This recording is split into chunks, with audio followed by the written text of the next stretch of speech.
Hello friends. तो जैसा कि आप लोग को पता चल ही गया होगा कि यह जो टॉपिक है बिहार स्पेशल से रिलेटेड है और बिहार ज्योग्राफी का एक पार्ट जिसे आज हम कवर करेंगे। और इसमें जो है हम कंसेप्चुअल पार्ट ज़्यादा फोकस करेंगे, फैक्ट्स को भी थोड़ा बहुत ध्यान में रखते हैं। तो आज का हमारा टॉपिक है बिहार की नदियाँ और इसका जो दैनिक जीवन और आर्थिक जीवन में इसका क्या महत्व है हमारे इस नदी का। तो चलिए अब हम स्टार्ट करते हैं। यह बिहार स्पेशल का एक पार्ट है, ठीक। और यह जो है बिहार के आगामी सभी परीक्षाओं के लिए, जो भी परीक्षा बिहार सरकार के द्वारा ली जाती है, इसके लिए यह काफ़ी महत्वपूर्ण है। तो आज का हमारा टॉपिक है अपवाह तंत्र हैं हम। तो रिवर सिस्टम, अपवाह तंत्र। और तंत्र का मतलब होता है नदियों का जाल, ठीक। यानी ढेर सारा नदी, जैसे एक नदी ये है, इसकी सहायक है, इसकी सहायक है, इसकी सहायक है, इसकी सहायक है। इस प्रकार जो एक नदी का एक जाल जो बिछ जाता है, इसी को अपवाह तंत्र कहते हैं। बिहार में हम दो प्रकार से इसे बांट सकते हैं। एक तो हो गया उत्तर भारत की नदियाँ, हिमालय से निकलने वाली नदी, हिमालय नदी। दूसरा पठारी क्षेत्र का नदी, पठारी नदी, यह दक्षिण बिहार से निकलती है। अगर हम बात करें हिमालय नदी का, जो हिमालय से निकलती है, इसमें सालों भर पानी रहती है और जो है इसीलिए इसे सदा नीरा कहा जाता है। सदा नीरा का मतलब है कि इसमें सालों भर पानी रहती है। चलिए हम थोड़ा समझते हैं क्यों इसमें सालों भर पानी रहती है, इसका कारण क्या है। तो यह जो है नदी हिमालय से निकलती है, तो हिमालय ये हो गई। तो हिमालय में क्या है कि ढेर सारा ग्लेशियर जमा है, बर्फ़ जमा है। बर्फ़ पिघल करके नदी के रूप में निकलती है और फिर यह मैदानी इलाकों में आती है। अगर हम हिमालय नदी का बात करें, इसका जो फ्लो होता है उत्तर से दक्षिण की ओर होता है। किधर होता है फ्लो? उत्तर से दक्षिण की ओर। और हिमालय से निकलने के कारण इसका तीव्र ढाल मिलता है इसे, जिसके कारण इसकी गति काफ़ी तेज़ होती है। गति काफ़ी तेज़ होने के कारण यह जो है अपने रास्ते में मृदा अपरदन यानी कि मिट्टी कंकड़ पत्थर को अपने साथ ले जाती है, यानी कि बहा ले जाती है। इसके कारण जब यह मैदानी एरिया में पहुंचती है और मैदानी एरिया में तो यह जो है इसका वेग कम हो जाता है, जिसके कारण वह जो है गाद का निर्माण करती है और उसे वहाँ पे जमा करती है। गाद के निर्माण के कारण इसका जो है मार्ग अवरुद्ध हो जाता है। मार्ग अवरुद्ध के फलस्वरूप इसे मार्ग परिवर्तन करना पड़ता है और मार्ग परिवर्तन के कारण आए दिन बाढ़ की समस्या देखने को मिलती है। हिमालय नदी का एक और ख़ास बात का अगर बात करें तो यह जो है ऑक्सफो लेक झील यानी गोखुर झील का निर्माण करती है।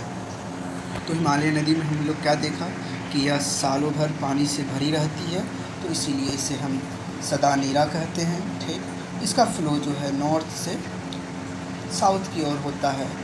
तीव्र ढाल इसमें रहती है और तीव्र ढाल के कारण इसका गति काफ़ी तेज़ होता है।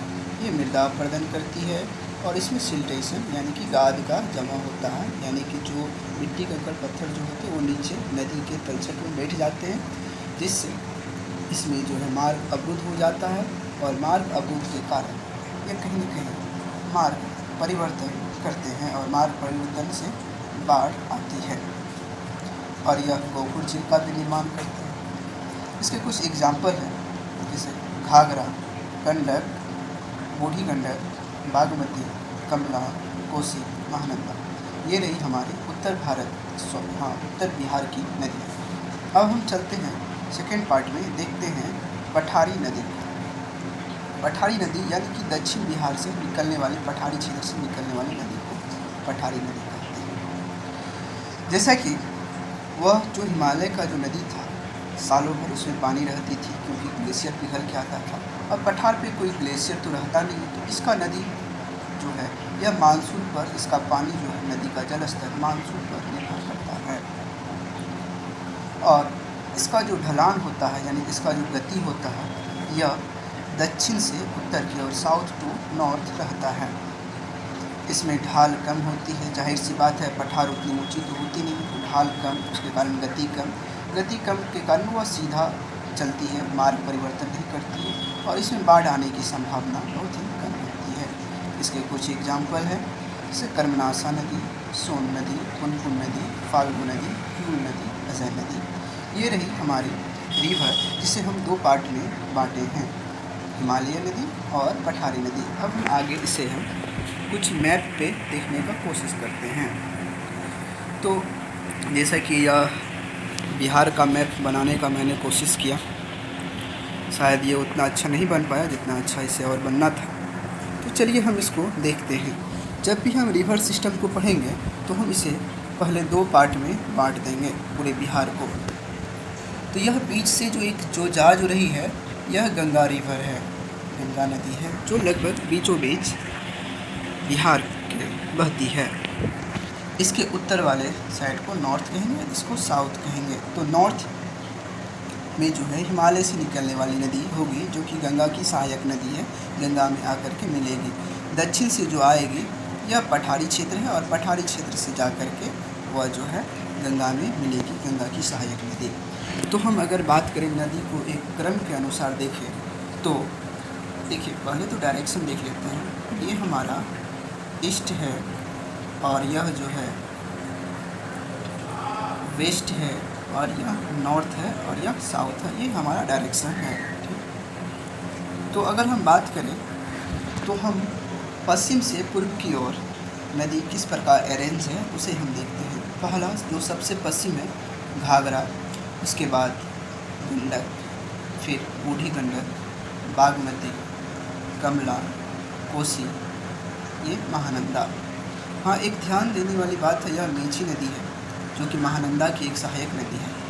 आज यह चर्चा में इसलिए भी है क्योंकि केंद्र सरकार का एक प्रोजेक्ट है कोसी मेची लिंक परियोजना। इसे जो है जोड़ने की कोशिश की जा रही है, ताकि इन क्षेत्र में जहाँ पानी की कमी है इसे भरपाई किया जा सके, इन दोनों नदी को जोड़ करके।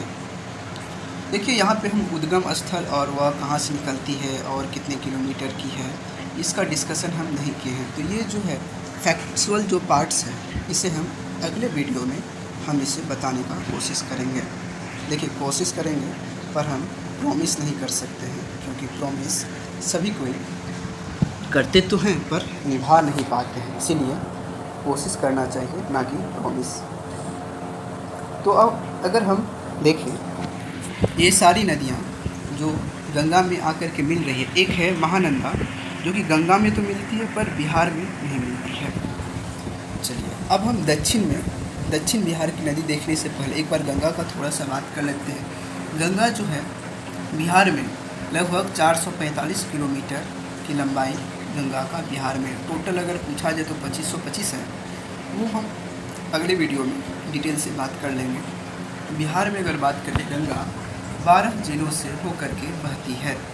यह प्रवेश तो करती है बक्सर के चौसा में, बक्सर में एक चौसा नामक स्थान है, वहाँ पे यह जो है बिहार में प्रवेश करती है, और कटिहार और भागलपुर से सीमा बनाते हुए वह जो है बिहार को निकलकर पश्चिम बंगाल में प्रवेश कर जाती है। तो अगर हम गंगा नदी का बात करें और कोई पूछ ले कि गंगा नदी बिहार के किस ज़िले में सबसे ज़्यादा लंबा बहती है, तो इसका आंसर होगा पटना, और वह भी 99 किलोमीटर जो है पटना में गंगा नदी की लंबाई है। अब फ्रेंड्स हम आते हैं दक्षिण बिहार की नदी को एक क्रम तरीके से देखते हैं, सही क्रम में देखते हैं। तो सबसे पश्चिम में है कर्मनाशा नदी, उसके बाद सोन नदी अमरकंटक की पहाड़ी से जो मध्य प्रदेश वहाँ से निकलती है, फिर पुनपुन नदी या झारखंड से, फल्गु नदी जिसे हम निरंजना नदी भी कहते हैं। फल्गु नदी के बारे में एक फैक्ट्स मैं और बताना चाहूँगा। गया में जो है पिंडदान जो होता है, पिंडदान, ये फल्गु नदी के किनारे ही होता है। फिर एक है उसके बाद क्यूल नदी, ये सभी गंगा की सहायक नदी है। और एक जो है सबसे पूर्व जो है यह है अजय नदी, तो गंगा की सहायक है, पर यह बिहार में गंगा में जा कर के नहीं मिलती है।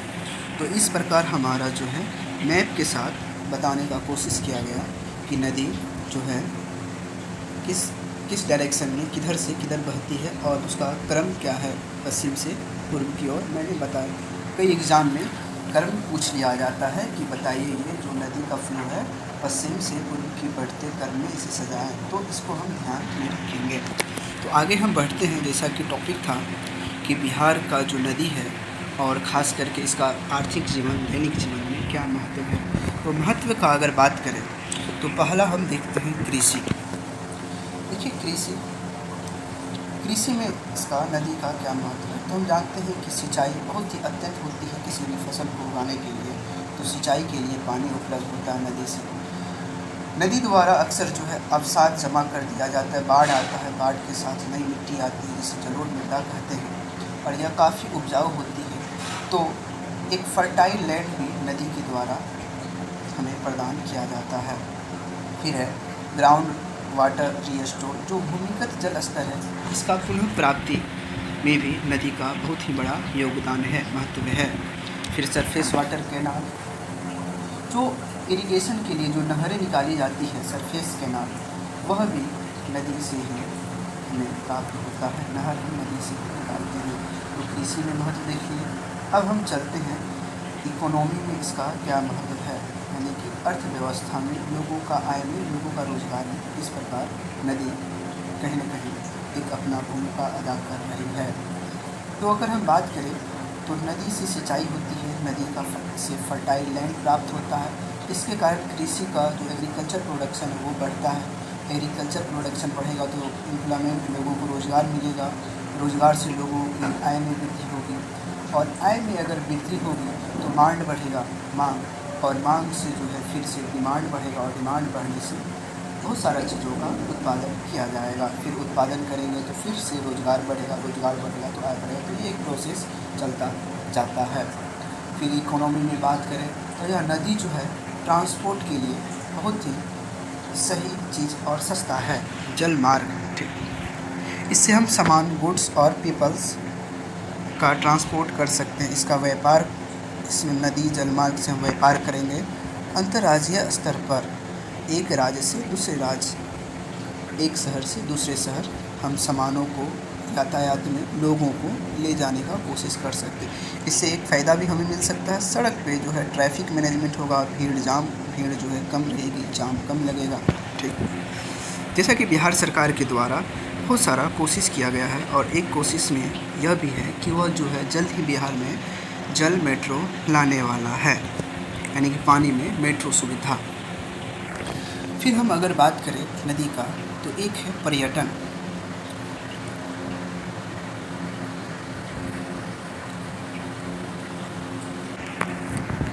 तो हम पर्यटन का अगर बात करें तो लोग जो है नदी के किनारे घूमते हैं, टहलते हैं, वह जो है उसके जो बायोडाइवर्सिटी है, जो इकोसिस्टम है उसका वो इंजॉय करते हैं। तो इससे भी इकोनॉमी में कहीं न कहीं बूस्टअप मिलता है। फिर मत्स्य पालन, इनसे भी रोज़गार मिलता है, ठीक। मत्स्य पालन भी काफ़ी इम्पोर्टेंट है इकोनॉमी के दृष्टि से। फिर इंडस्ट्रियल एरिया में भी वाटर का ढेर सारा यूज है। जैसे टेक्सटाइल इंडस्ट्री में, चीनी उद्योग में, फूड प्रोसेसिंग इंडस्ट्री में जल का काफ़ी ज़्यादा योगदान उपयोग होता है। जल विद्युत में भी जल का उपयोग है। फिर इसका धार्मिक और सांस्कृतिक महत्व भी हम बोल सकते हैं, जैसा कि छठ पूजा, यह भी नदी से रिलेटेड है, जल से रिलेटेड है। इसमें नदी के किनारे घाट बना करके छठ का पूजा किया जाता है, छठ पूजा किया जाता है। और हाँ, एक और भी गया में जो हम बात की पिंडदान, वो भी नदी के किनारे होता है। तो इस प्रकार नदी का धार्मिक और सांस्कृतिक महत्व है। फिर अगर हम बात करें तो ये तमाम बात हो गया जो नदी की उपयोगिता हमें बतलाती है। एक थोड़ा सा टॉपिक हम देख लेते हैं। एक है सीवेज वाटर ट्रीटमेंट। उद्योग के अपशिष्ट पानी का किस प्रकार जो है ट्रीटमेंट किया जाए, उसे सही करके उद्योगों से निकलने वाला जो अपशिष्ट वाटर है उसे हम डायरेक्ट नदी में मिलने न दें। पहले सीवेज बना करके उस वाटर को जो है उस अपशिष्ट पानी को, उस दूषित पानी को नदी में डायरेक्ट मिलने न दें। इससे नदी का जो जल जीवन है वो तहस नहस हो जाएगा, वह बर्बाद हो जाएगा। जो उसकी बायोडाइवर्सिटी है यह बर्बाद हो सकती है। अतः हमें जो है सीवेज वाटर ट्रीटमेंट तकनीक अपनाना चाहिए। वह उस वाटर को नदी में मिलने से पहले हम जो है उसे ट्रीटमेंट करें, उसे सही से उसका शुद्ध और उसका निरीक्षण कर उसे हम पानी में मिलने के लिए दें। तो इस प्रकार जो है हमारा ये पूरा टॉपिक रहा बिहार की नदी और इसका जो है क्या महत्व है। और हम अगले आने वाले टॉपिक में हम जो है इसका जो कुछ फैक्चुअल पार्ट है वो हम आपको आने वाले वीडियो में बताएंगे। अगर आप लोग को सही लगा तो कमेंट करके बता सकते हैं और फिर आगे बनाने के लिए मोटिवेशन भी एक प्रकार से मिलेगा। आप लोग बताइएगा कैसा रहा। तो थैंक यू। और आगे मैं कोशिश करूँगा, अगर आप लोग का फीडबैक सही रहा और सही से मिला तो मैं कोशिश करूँगा बिहार स्पेशल का जो भी टॉपिक है, जो समझने में लोगों को थोड़ा बहुत ही परेशानी है, उसे आसानी से और कम शब्दों में, कम शब्दों का मतलब ज़्यादा समय न लेते हुए आप लोगों को मैं समझाने का कोशिश करूँगा। तो धन्यवाद। और यह वीडियो आप लोगों को कैसा लगा कमेंट करके ज़रूर बताइएगा। Thank you.